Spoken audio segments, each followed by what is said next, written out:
pada pertemuan ke-8 adalah simulasi teknik pengumpulan data dan kertas kerja penilaian. Nah, digunakan untuk penilaian untuk penilaian tanah. Metode kuliah kita kali ini adalah diskusi, tanya jawab, dan konsultasi. Silakan teman-teman yang punya permasalahan, itu kita bisa berdiskusi, bisa melakukan tanya jawab dan konsultasi. Khususnya untuk ini ya, penilaian tanah dengan pendekatan data pasar. Ya, silakan kalau mempunyai permasalahan-permasalahan, silakan dilakukan diskusi. Baik diskusi antar teman maupun diskusi dengan saya atau konsultasi dengan saya. Kalau bisa kita harapkan permasalahan penilaian tanah kita selesaikan sekarang. Kalau misalnya ada permasalahan dengan teman-teman untuk penilaian tanah. Nanti untuk minggu depan sama juga materinya. Kita diskusi juga tanya jawab dan konsultasi. Namun untuk melakukan penilaian bangunannya dengan menggunakan pendekatan biaya. Ya, kalau sekarang teman-teman silakan kita diskusi untuk melakukan penilaian data pasar, pendekatan data pasar untuk penilaian tanah. Nah, apabila tidak ada permasalahan terkait dengan diskusi, teman-teman waktunya bisa dimanfaatkan untuk mengerjakan kertas kerja penilaian tanah. Gitu ya. Jadi nanti kalau misalnya kita selesai diskusi atau misalnya diskusinya cukup, sudah tidak ada lagi hal-hal yang perlu didiskusikan, gitu ya, tidak ada hal-hal yang perlu didiskusikan, teman-teman bisa untuk mulai mengerjakan kertas kerja penilaian tanahnya. Silahkan mau menggunakan metode yang mana, misalnya mau menggunakan metode yang DJKN pakai, silahkan. Mau menggunakan metode yang DJP gunakan juga silahkan. Mau menggunakan misalnya KJPP yang kertas kerja yang KJPP gunakan juga silahkan. Gitu ya. Saya nanti akan melihat hasil dari penilaian kalian. Gitu ya. Di sini tidak ada benar dan salah, namun nanti akan kelihatan logis atau tidak, bisa diterima atau tidak. Oke teman-teman, bisa diterima? Bisa, Pak. Bisa, Pak. Oke. Nah, silakan kalau misalnya ada teman-teman yang akan konsultasi atau misalnya diskusi dengan kita semua, monggo silahkan. Termasuk kalau misalnya teman-teman punya permasalahan, teman-teman bisa share screen, terus kemudian teman-teman tunjukkan ke saya atau ke teman-teman yang lain permasalahan yang teman-teman miliki. Silahkan. Nanti kalau misalnya mau share screen, nanti di sini ada saya maupun co-host yang bisa membantu untuk menjadikan dia co-host untuk bisa share screen. Oke, teman-teman silakan kalau mau ada yang diskusi atau konsultasi. Saya izin, Pak. Silakan, Fikri. Konsultasi tentang penilaian tanah. Saya kan kemarin sempat itu ya Pak, udah ngumpulin data, terus sempat ngolah juga untuk datanya. Nah ternyata saya temukan itu Pak, dari kan saya mengambil dari beberapa desa ya Pak ya. Di beberapa desa itu ada yang dari sebelumnya saya jelaskan kalau di yang saya kumpulkan itu ada desa Mulyorejo sama desa Mulyo Agung. Terus ada beberapa desa lagi di sekitarnya. Nah, untuk Desa Mulyo Agung ini ya Pak, itu dia itu pusat kecamatan gitu Pak. Pusat kecamatan, sedangkan saya itu bisa dibilang ada di pinggiran gitu Pak. Nah, setelah saya kumpulkan datanya, ternyata untuk dua desa ini memiliki gap harga yang sangat jauh gitu Pak. Sangat jauh. Jadi ketika dilakukan penyesuaian, itu penyesuaiannya itu bisa sampai kurang lebih 80% Pak. Nah, itu nanti bagaimana ya Pak? Apakah diperbolehkan seperti itu atau bagaimana? Karena dari beberapa tanah yang saya ambil dari Mulyo Agung itu memiliki harga rata-rata yang sama Pak, kurang lebih 1 juta kalau nggak salah, 1 juta per meter kalau nggak salah. Sedangkan untuk di Mulyorejo di desa saya itu nggak sampai ratusan ribu gitu Pak. Itu bagaimana Pak? Mungkin saya bisa share screen Pak untuk datanya karena saya sudah ada datanya sih Pak. Silakan, kalau mau di share screen kita diskusi sama-sama. Biar teman-teman yang punya permasalahan yang sama bisa setidaknya bisa saling belajar lah. Baik Pak.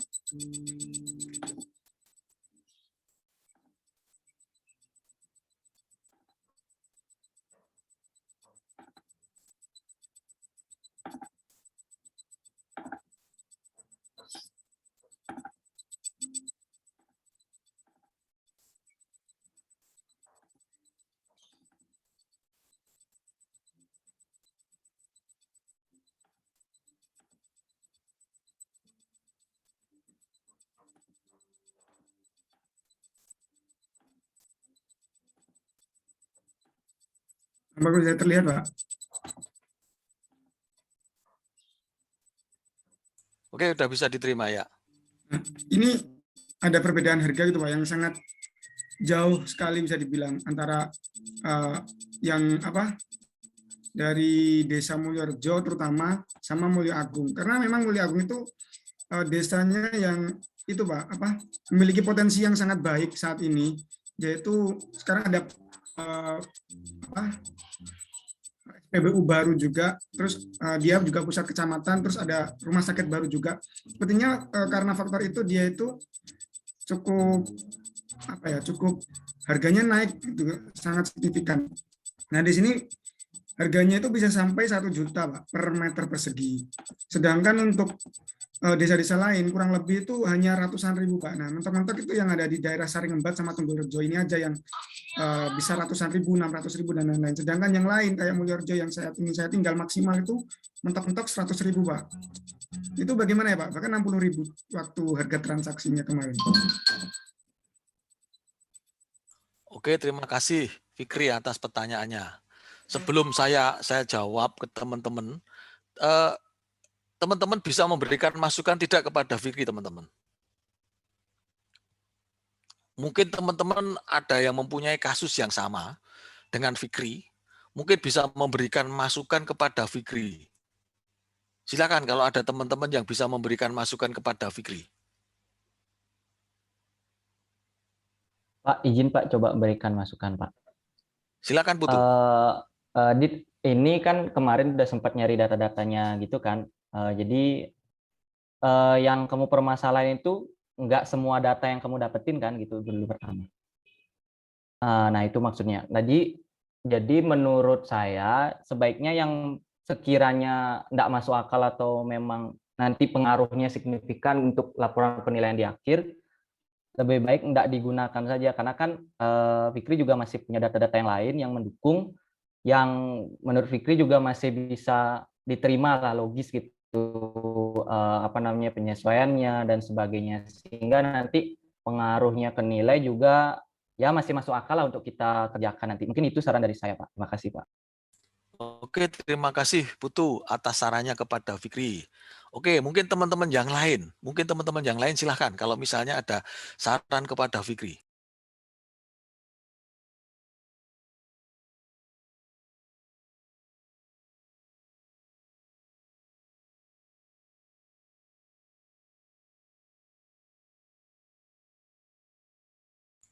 Ayo, silahkan.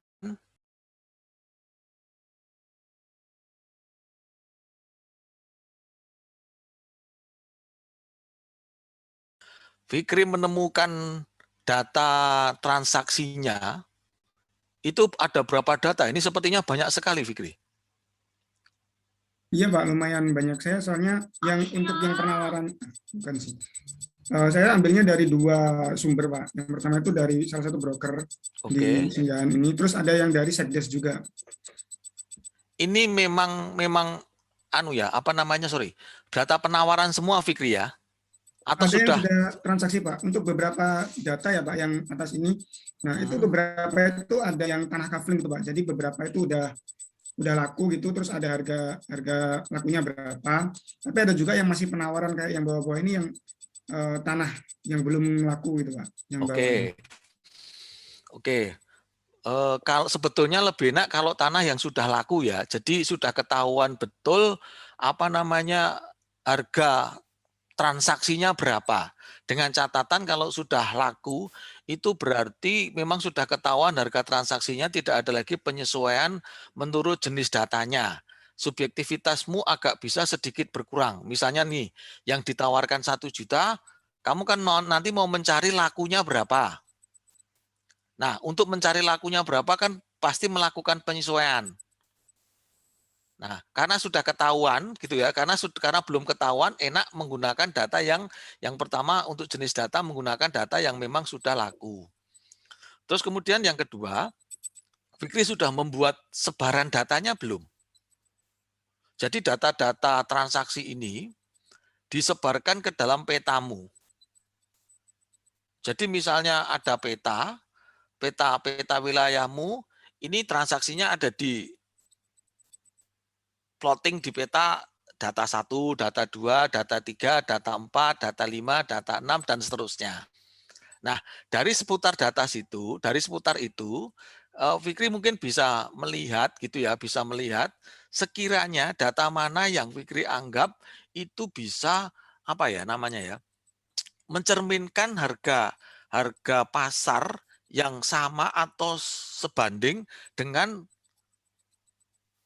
data pasar objek penilaian. Belum Karena kan kita, ada Pak.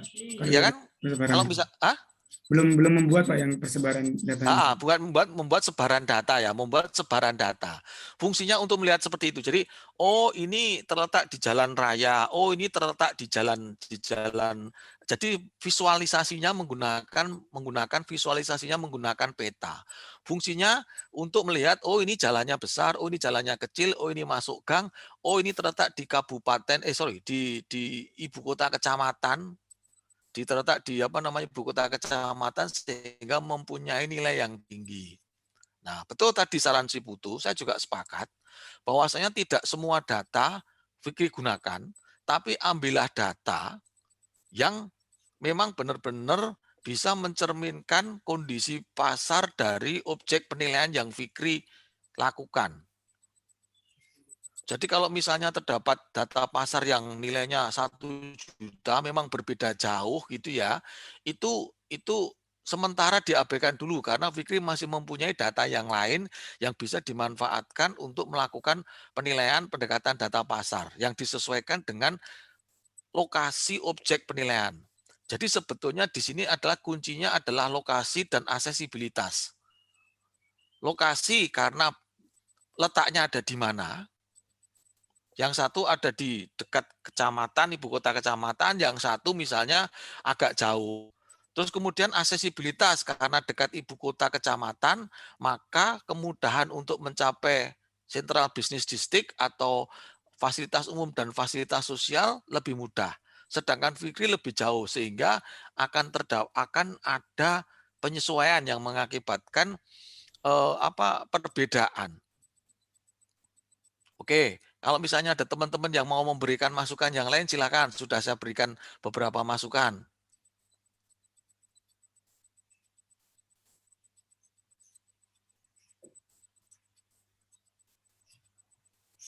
Izin Pak memberi saran. Silakan. Mungkin ya Pak. Oke ya, silakan Anggita. Iya, mungkin kalau dari saya kita memasukkan perspektif penilai atau subjektivitas penilainya. Seperti yang Bapak bilang tadi, kita lihat lagi pembandingnya ini. Kan Fikri tadi juga bilang bahwa pembandingnya ini tuh lokasinya tuh lagi hype-hype-nya sekarang kan. Nah, hype-nya lokasi yang sekarang itu sebagai pembanding yang harganya lebih mahal, itu kan pasti karena beberapa faktor, misal lokasinya tidak rawan banjir, atau lebih mudah aksesibilitasnya, atau ke CBD-nya lebih dekat, atau bagaimana, itu kan juga menjadi salah satu faktor. Mungkin itu juga bisa dipertimbangkan dalam melakukan penyesuaian. Seperti itu Pak menurut saya. Terima kasih. Oke, terima kasih Anggita akan masukannya. Jadi tadi ada unsur-unsur mungkin sedikit subjektivitas penilai untuk bisa menjadi bahan perbandingan atau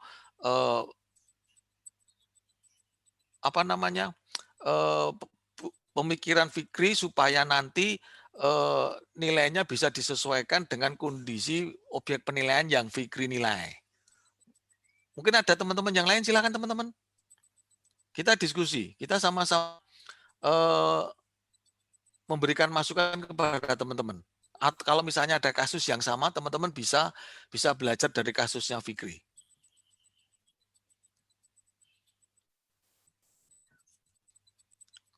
Untuk waktu transaksinya seperti apa Fikri ini?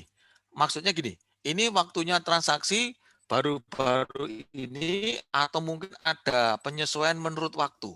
Ini yang terbaru sih Pak, paling lambat itu bulan Mei 2020. Itu paling lambat, paling lama. Baru sekali Pak. Berarti tidak perlu ada penyesuaian menurut waktu ya Fikri ya? Ya Pak, sepertinya tidak perlu Pak, karena memang masih cukup baru gitu Pak.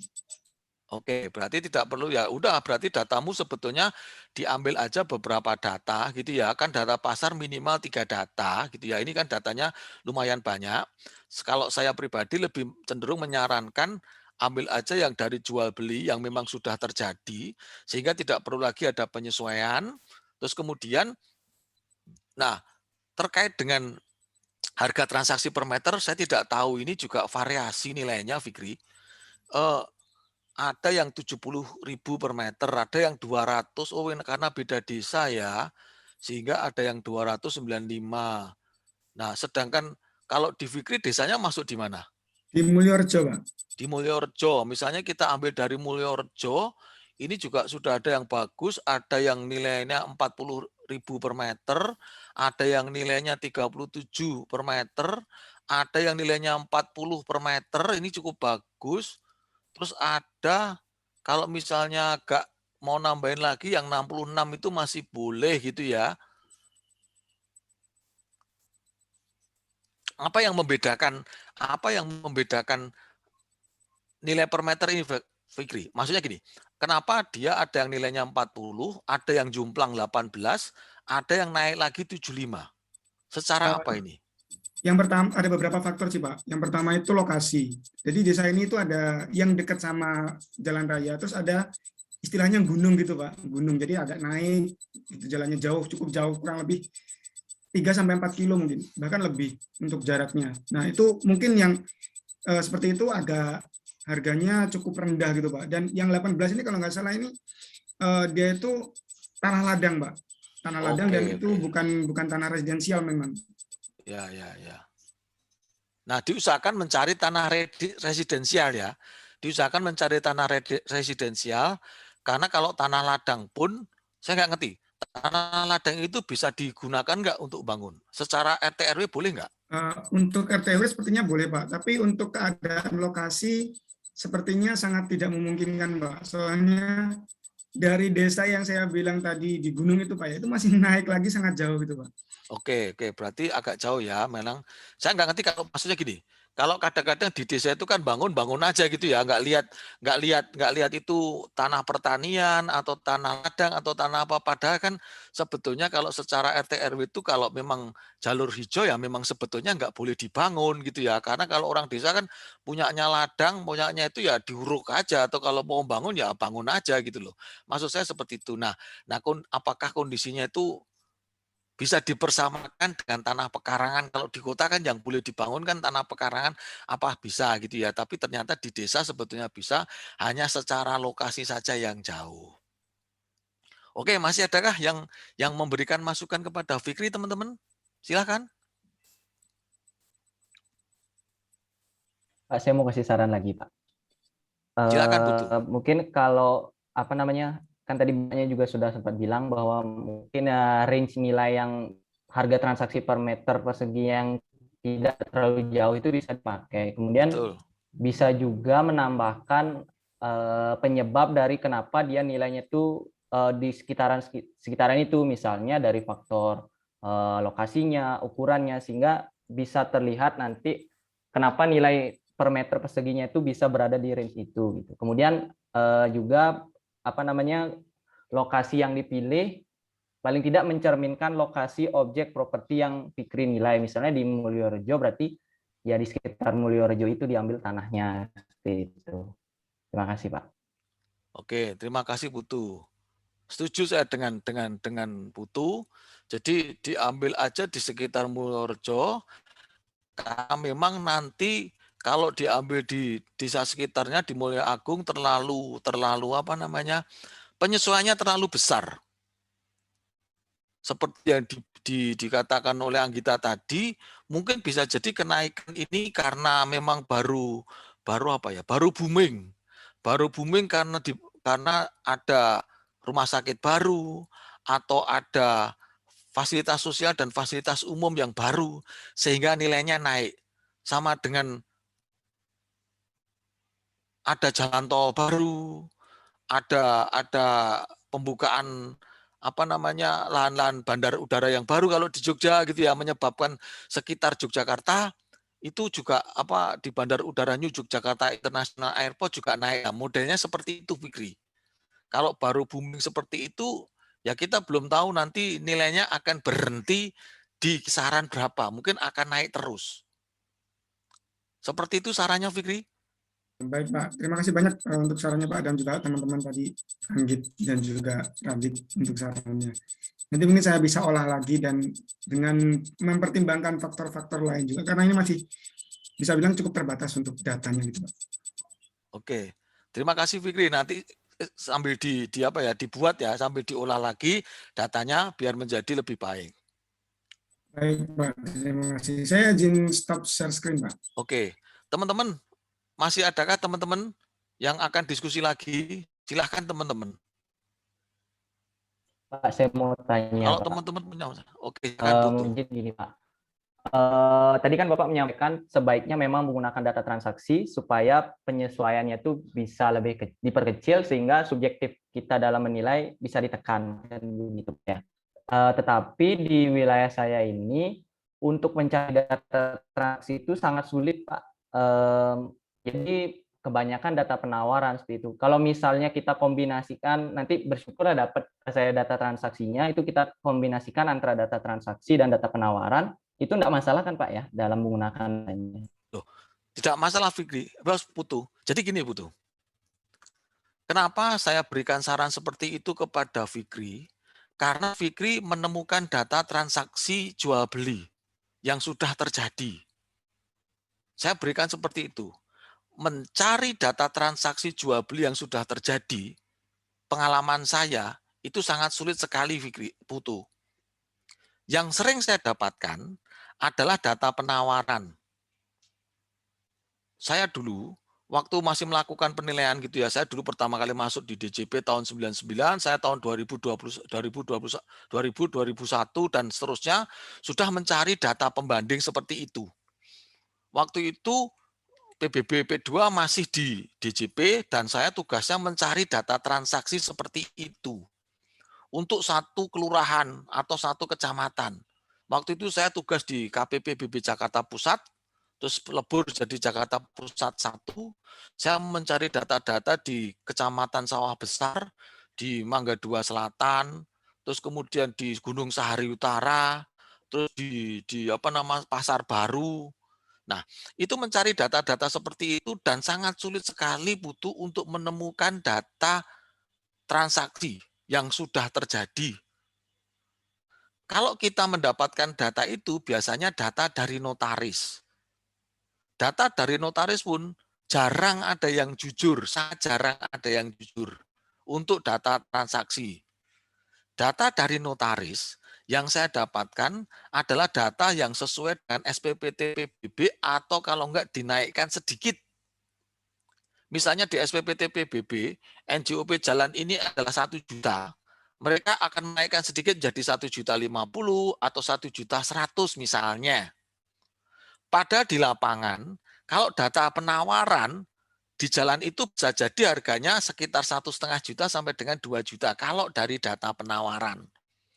Sehingga data transaksi akhirnya tidak saya pergunakan. Saya lebih cenderung menggunakan data penawaran karena di data penawaran itu kondisinya akan berbeda dengan data transaksi yang saya temukan di notaris. Nah, akhirnya saya menggunakan data penawaran, Putu. Namun demikian, untuk melakukan adjustment dari data penawaran jenis datanya, kurang lebih lakunya berapa. Nah, waktu itu memang ada semacam nota dinas ya, nota dinas dari kepala kantor, bahwasanya ada ketentuannya. Kalau data penawaran itu bisa di-adjust sampai dengan 20%. Jadi kalau misalnya ada yang nawarin per meter 2 juta rupiah, maka maksimal itu bisa di-adjust sampai 20%. Jadi kurang lebih minimal data penawarannya itu 1.600.000. Nah, cuman tadi subjektivitas kita bermain lagi, diberikan keleluasaan untuk meng-adjust, untuk menyesuaikan 0 sampai dengan 20%. Ya kadang-kadang diberikan 20%, kadang-kadang diberikan 10%, kadang-kadang diberikan 15% atau 7% dan lain sebagainya. Nah, subjektivitas di sini yang menurut saya memang harus diminimalisir. Kalau penilainya ngotot, biasanya penilainya akan menanyakan langsung kepada si penjualnya, si calon penjualnya. Jadi pura-pura nawar. Ini harganya 2 juta per meter ya. Kalau misalnya saya beli 1,5 diberikan enggak? Kalau misalnya saya beli 1,6 diberikan enggak? Akhirnya dikejar seperti itu, Putu. Namun demikian kan tidak semua penilai itu bisa mengejar seperti itu gitu ya. Karena kan beda-beda. Kita ada 30 orang dan kita beda-beda. Ada mungkin teman-teman yang bisa mengejar seperti itu, ada yang ya secara ketentuan 20%, ya udah kita kasih aja 20%. Ada yang seperti itu. Jadi subjektivitas itu yang memang harus kita kurangi. Namun demikian kalau misalnya memang si Putu hanya menemukan penawaran, nggak ada masalah. Karena memang secara ketentuan di dalam penilaian pendekatan data pasar bisa menggunakan data transaksi atau bisa menggunakan data penawaran yang memang terdapat di lapangan. Intinya data itu sebanding sejenis gitu ya, yang bisa dipertanggungjawabkan datanya. Itu.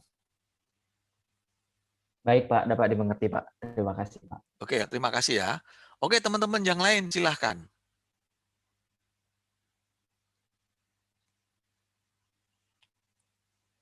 Silakan teman-teman, kalau misalnya ada hal-hal yang mau ditanyakan.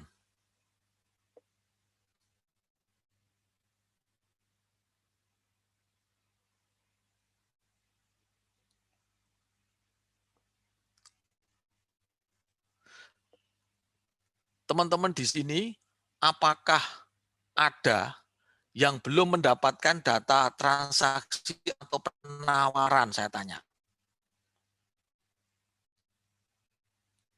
Sudah semua mendapatkan data transaksi atau penawaran?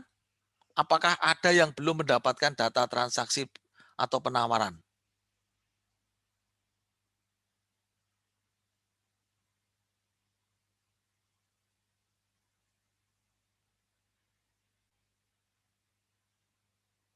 Oke ya, berarti saya anggap teman-teman di sini sudah semua mendapatkan data transaksi atau data penawaran. Nah, terus kemudian pertanyaan saya yang kedua, teman-teman sudah minimal sudah mendapatkan 3 data ya, data minimal sekali. Ya, artinya data yang teman-teman dapatkan itu sudah lebih dari 3 data ya, minimal 3 data. Ya. Saya akan nanti penilaian saya juga sama seperti sebelumnya, bahwasanya kalau teman-teman datanya minimal, saya juga akan memberikan kepada teman-teman nilai yang minimal seperti yang sudah saya berikan ke teman-teman gitu ya. Walaupun alhamdulillah saya masih memberikan nilai minimal yang baik kepada teman-teman gitu ya. Tapi setidaknya nilainya minimal gitu ya. Setidaknya teman-teman nilainya minimal. Gitu ya. Kalau teman mencarinya data minimal, saya juga akan dan analisis datanya minimal, saya juga akan memberikan nilai yang minimal. Walaupun minimal saya juga masih baik gitu ya. Nah, ini juga sama teman-teman. Teman-teman setidaknya sudah bisa mendapatkan 3 data transaksi. Nah, kemudian yang ketiga, dari data-data itu, sekarang silahkan teman-teman kerjakan, silahkan teman-teman simulasikan, waktunya bisa digunakan untuk membuat penilaian dengan menggunakan pendekatan data pasar. Ya, silahkan dibuat. Nah, silakan dibuat. Untuk sementara ini tugasnya nggak perlu dikumpulkan, gitu ya. Tugasnya nggak perlu dikumpulkan. Setelah waktu tatap muka selesai, kita akan kuliah virtual lagi dengan menggunakan metode WA Group, gitu ya, WA Group. Namun demikian, kalau misalnya tidak ada pertanyaan, ya tidak ada masalah. Tapi teman-teman tetap mengerjakan simulasi atau mengerjakan kertas kerjanya masing-masing. Silakan dikerjakan kertas kerjanya masing-masing. Ya, nanti bisa ditanyakan kalau memang terdapat kesulitan. Ya, dan diusahakan kalau melakukan adjustment atau penyesuaian, teman-teman ada alasannya ya. Kenapa minus 10%, kenapa minus 20%, kenapa plus 10, kenapa plus 30 dan lain sebagainya. Ya, diusahakan melakukan penyesuaiannya tidak terlalu besar. Artinya gini, tadi sudah dianggap sama si Fikri, kalau misalnya melakukan penyesuaian sampai dengan 80% kan seolah-olah ada beda data antara data yang kita nilai dengan data pembandingnya. Jadi kalau penyesuaiannya sangat besar, itu kalau zaman guru-guru saya dulu menilai, teman-teman menilai kambing, tapi pembanding kalian itu kerbau, atau pembanding kalian itu lembu, sapi. Kalau umat muslim, kambing itu jumlahnya hanya 1/7 dari sapi. Sehingga untuk melakukan penyesuaian, itu kan jadi besar sekali. Bisa sampai dengan 70%, bisa sampai dengan 80% tadi yang Fikri katakan. Jadi teman-teman kalau misalnya kalau menilai kambing gitu ya, berarti ya pembandingnya ya harus kambing. Ya kalau agak beda dikit bolehlah, tapi ya biri-biri atau misalnya domba masih oke lah, masih agak sejenis lah. Nah, dianalogikan seperti itu teman-teman. Ya, jadi kalau penyesuaiannya terlalu besar, nanti nilai yang teman-teman peroleh itu nilai yang tidak valid gitu ya, atau yang kurang valid. Karena penyesuaiannya terlalu besar. Sehingga diperlukan data yang sebanding, sejenis dan sebanding. Jadi kalau orang ngomong apple to apple lah, atau jeruk to jeruk lah, datanya gitu. Oke, masih adakah yang mau ditanyakan teman-teman? Silahkan.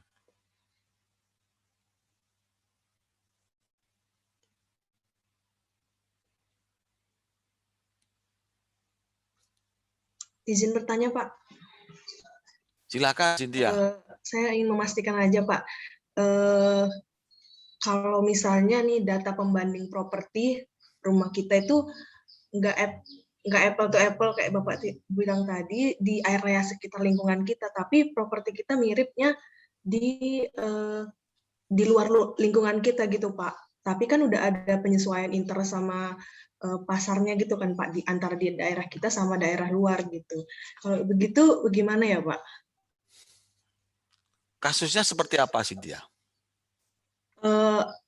Saya kesulitan mencari data pembanding properti yang mirip gitu, Pak, dengan data properti saya. Di sekitar lingkungan saya ini datanya kurang ada gitu, Pak, kurang banyak gitu. Yang ada hanya penawaran gitu, Pak, yang ada jual beli di desa lain, tapi propertinya mirip sama properti saya gitu, Pak. Tapi kan interest sama pasarnya udah beda gitu, Pak. Jadi saya bingung. Nah, gini Cynthia, sorry. Saya tadi hanya menekankan, tidak perlu kamu mencari data jual beli, Cynthia. Artinya gini, di awal saya kan sudah berikan. Karena Fikri mendapatkan, kasusnya Fikri mendapatkan jual beli, maka saya menyarankan ke Fikri jual beli. Putu tidak mendapatkan data jual beli. Putu menggunakan data penawaran. Yang tidak ada masalah, sama dengan kalian gitu ya. Artinya gini, kalau Cynthia hanya mendapatkan data penawaran, ya gunakan data penawaran itu asalkan sama dan sejenis, sama dan sebanding. Jadi tidak perlu harus ngejar sampai dengan data jual beli, transaksi jual beli, nggak perlu. Yang penting malah justru sekarang kondisinya harus sama yang dibandingkan tadi. Jangan sampai sama, sejenis dan sebandingnya itu malah justru tidak terpenuhi. Kayak Fikri tadi malah justru adjustment-nya sampai dengan 80%. Ya, sebetulnya tidak ada larangan juga sih sama dengan 80%, tapi orang akan melihatnya, loh kok terlalu besar terhadap penyesuaian ini, apakah tidak ada data yang lain yang bisa digunakan sehingga adjustment-nya tidak terlalu besar seperti itu.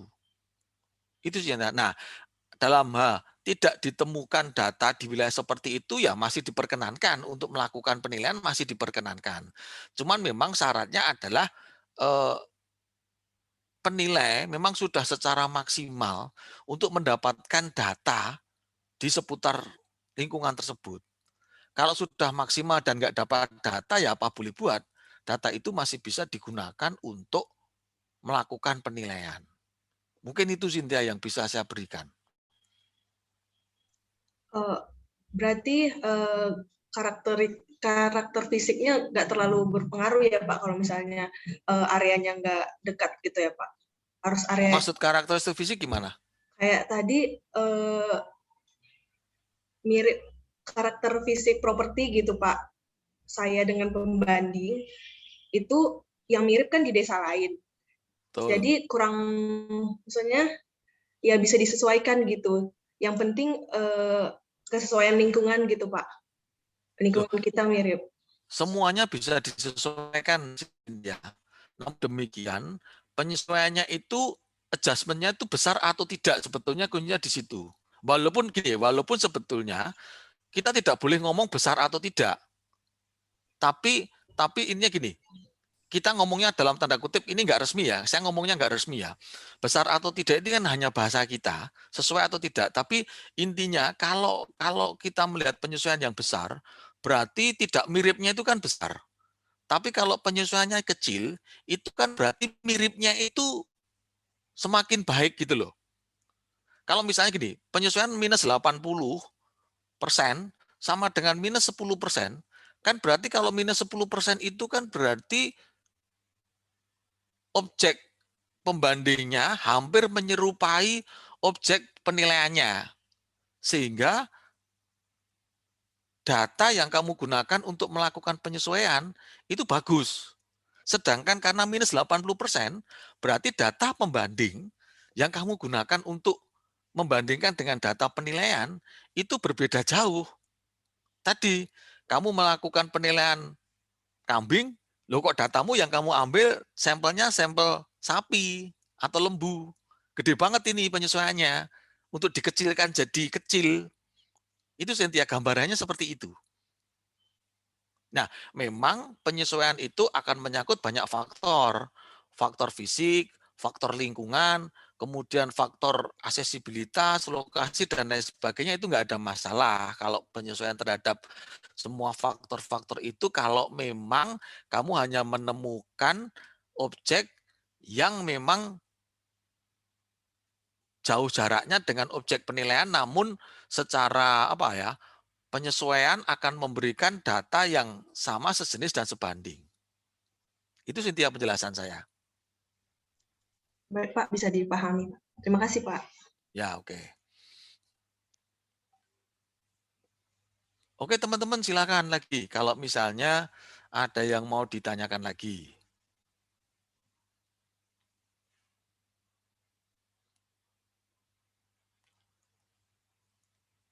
Pak, saya mau tanya lagi, Pak. Oke, silakan Putu. Tapi saya izin share screen, Pak ya. Saya sekalian coba, tadi saya sempat utak-atik untuk coba penyesuaian transaksi. Mungkin Bapak bisa berikan masukan, Pak ya. Saya izin share screen. Oke, silakan. Silakan.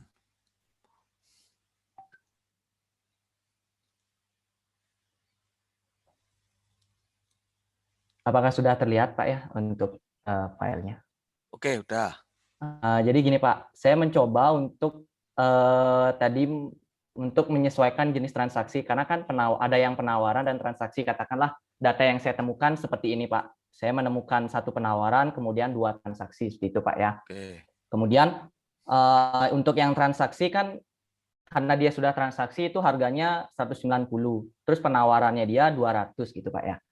Nah, saya menggunakan untuk mencari penyesuaian transaksi itu diperoleh dari rata-rata harga transaksi dibagi dengan rata-rata dari harga penawaran. Apakah boleh seperti itu Pak ya? Rata-rata harga transaksi. Ini aja. Data 2 ke 190 itu selisihnya berapa persen? Data 3, data 300 ke data 280 itu selisihnya berapa persen? Oh, begitu Pak ya. Coba coba si Putu bugin. 200 ke 190 itu selisihnya berapa persen?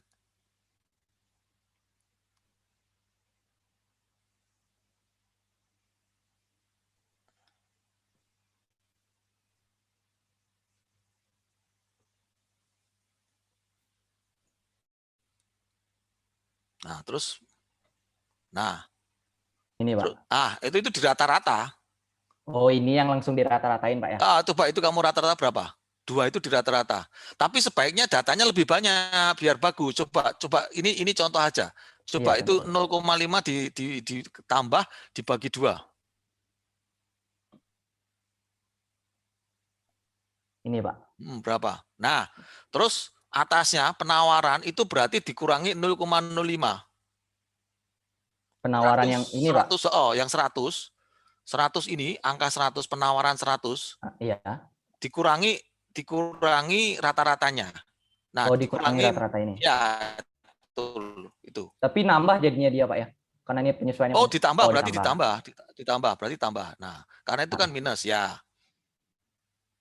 Nah, Berarti nanti penyesuaian yang saya pakai yang mana Pak? Oh, ini penawaran 99%. penawaran harganya 100, terus data penyesuaian menurut datanya jadi dia lakunya kurang lebih 99,94 ini. Oh, begitu Pak. Oh iya ya Pak, siap Pak. Ngerti Bisa Pak. diterima, Bisa bisa Pak. diterima. Bisa Pak. Jadi ini angka 0,05 sama 0,06 kalau bisa datanya kan ini kan cuma 2. Akan lebih baik kalau ditambah lagi datanya biar lebih valid. Ya Pak. Ya Pak. Ya kan? Ya, jadi ngambilnya dari sini, bukan dari penawaran di rata-rata, dari transaksi di rata-rata, bukan dari situ, tapi ngambilnya dari situ. Ya Pak, siap Pak. Ada yang nawarkan 200, lakunya 90. Berarti penyesuaiannya sekian persen. Ada yang menawarkan 300, lakunya 280, berarti penyesuaiannya sekian persen. Terus ada lagi misalnya nanti yang menawarkan sekian lagi, lakunya sekian persen. Nah, yang dicari itu penyesuaiannya. Siap Pak. Baik Pak. Ya, bisa dimengerti ya, Putu ya. Pak, saya mau tanya Pak, berarti untuk yang penawaran ini karena dengan menggunakan yang Bapak kasih tahu tadi caranya itu berarti 99 ini nanti ibaratnya jadi harga transaksinya dia Pak ya? Betul ya, 99 siap, juta Pak. itu jadi harga transaksinya dia. Penyesuaiannya 0,0 rata-ratanya tadi Ini rata-rata ini. 0,058 ya. Siap Pak. Baik Pak. Ya bisa, atau kalau misalnya pakai persen ya 5,83%. Baik Pak, ngerti Pak. Makasih Pak. Berarti saya mau tanya lagi Pak. Kembali lagi ke pertanyaan saya tadi, kalau seandainya memang hanya ini yang saya dapatkan ya bisa dibilang data saya minimal, tapi mau gimana lagi karena Iya, datanya itu dapat minimal, tidak masalah, betul, Pak, ya. datanya minimal. Tapi gini Putu, untuk mencari rata-rata yang 0,05, 0,067 ini, kamu bisa mencari dari data yang di tempat lain. Maksudnya data tempat lain itu gini, kan tidak perlu hanya mencari seputar lingkunganmu, bisa mencari seputar kelurahanmu, bisa mencari seputar kecamatanmu. Oh, begitu ya, Pak. Untuk mendapatkan nilai 0,05, 0,0667 ini, semakin banyak datanya kan semakin bagus. Oh iya ya, betul Pak. Iya Pak. Mengerti Pak. Ya kan, bisa kan, maksudnya gitu loh. Jadi kira-kira berapa, tapi memang agak susah. mencari data penawaran dan data transaksi, kamu kan harus mencari dua data itu.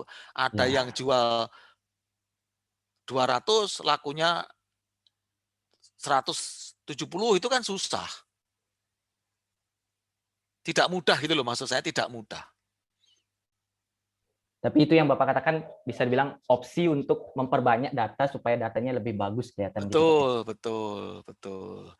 Juga base dari datanya juga tidak, artinya kamu tadi saya yang bilang tadi loh, saya menyesuaikan sebesar 20%, tapi tidak ada datanya. Kalau ini kan kamu menyesuaikan 5%, 5,83%, tapi kan base by data.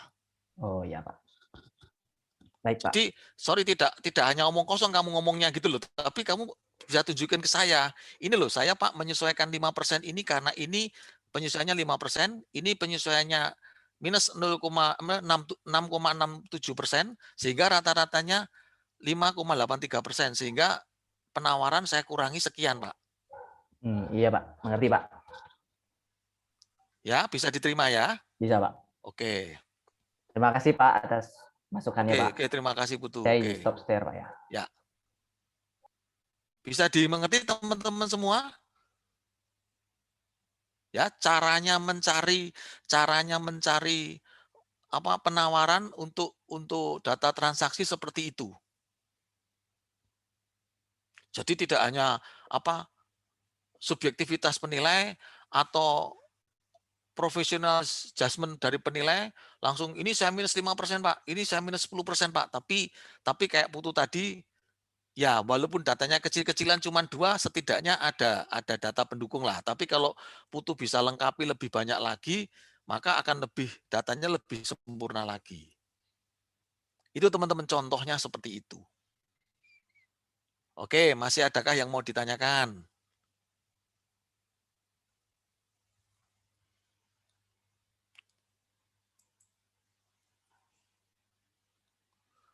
Teman-teman, ini masih ada satu orang yang belum hadir.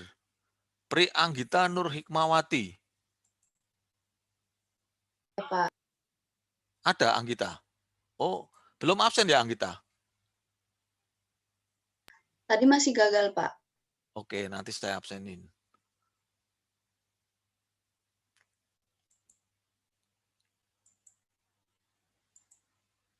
Oke, nanti saya absenin. Oke. Masih ada lagi teman-teman yang mau ditanyakan?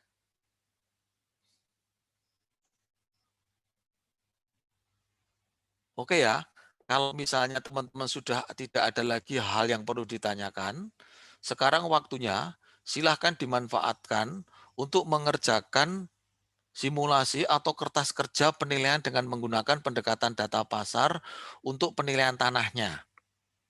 Sementara ini hasilnya tidak perlu dikumpulkan dulu, namun demikian mungkin nanti untuk minggu depan bisa dikumpulkan hasilnya.